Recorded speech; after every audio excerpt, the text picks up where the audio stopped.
Hey everyone, today in this video, I'm going to be checking out the Yeedi by ECOVACS. This is the Yeedi Cube Robot Vacuum and Mop.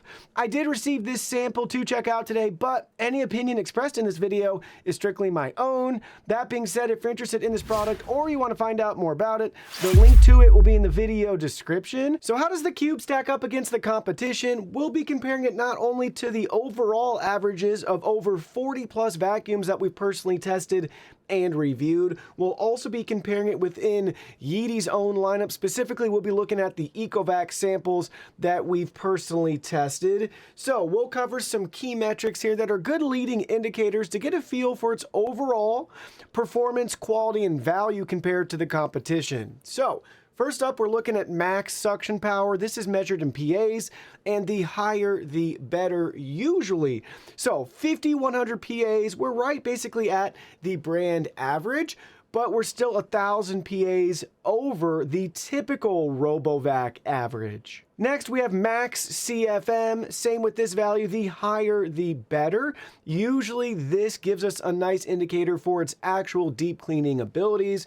So we got a score of 6.1. We're about 3 points below the brand average and 1 point below the overall average. So where does that leave us with our real world results with our deep clean test? The best score you can get is 100.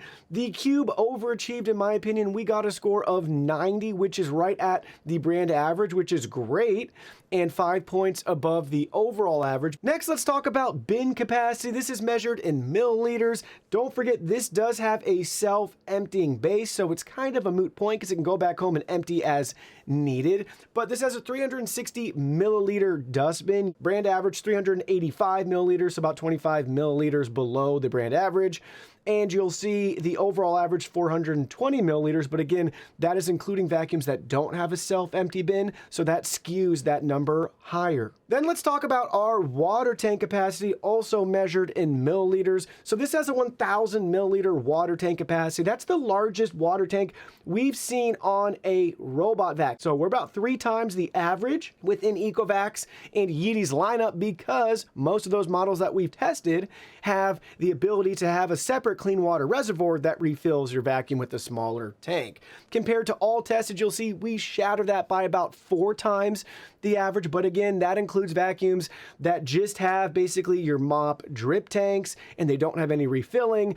And that includes the average of mops that also can refill themselves. Next, let's talk about our mop lift height for the Cube. This is measured in millimeters. The higher the value, the better, because that means it's lifting the mop further up off the ground, giving you more coverage depending on the height of your carpets, rugs, things like that. 8 millimeters is the height that we have here for the mop lift up and off the floor. That's 0.5 millimeters below their brand average and 0.8 millimeters below the overall average. Last but not least, let's talk about the cost of this vacuum and how it stacks up against the competition. This will help us see and gauge for ourselves the value of the performance that we're getting out of this vacuum with its unique feature set. So compared to the Yeedi ECOVACS brand, about half the price, which is great. So the cost is about less than half of what you would pay for your typical average vacuum from them. But again, that skews higher for us because we cover their top of the line premium Ferrari vacuum cleaners. And then compared to our overall average, we're right there, maybe a couple bucks less than the typical average that covers every vacuum, right? From your entry level to your high performance top of the line mix and match feature set, all of that good stuff. So very aggressively priced for what you get. Typically at this range, you will find the ability to self-empty, create some maps, and you might have like a drip gravity-fed mop. In this case, not only do we have, self-empty and mopping, we have mop pad lift, we have mop cleaning and drying. So we're seeing a much nicer feature set with this vacuum than you usually get. Typically, it's going to cost you a couple $100s more to unlock those features. But I also want to point out there are some other vacuums similarly priced that forgo the mop, but they might give you better obstacle avoidance or navigation, things like that. So there are some trade-offs, but typically when you're shopping for a vacuum, you're going to want self-empty, you're going to want mopping, and then if you can get the ability to clean, wash, and dry your mop, that's definitely worthwhile, because that's one more step removing from you the burden of doing that puts back on your vacuum, because the whole point is you're buying this so it can clean and do all that for you, so you can be freed up to do other things that you want to do.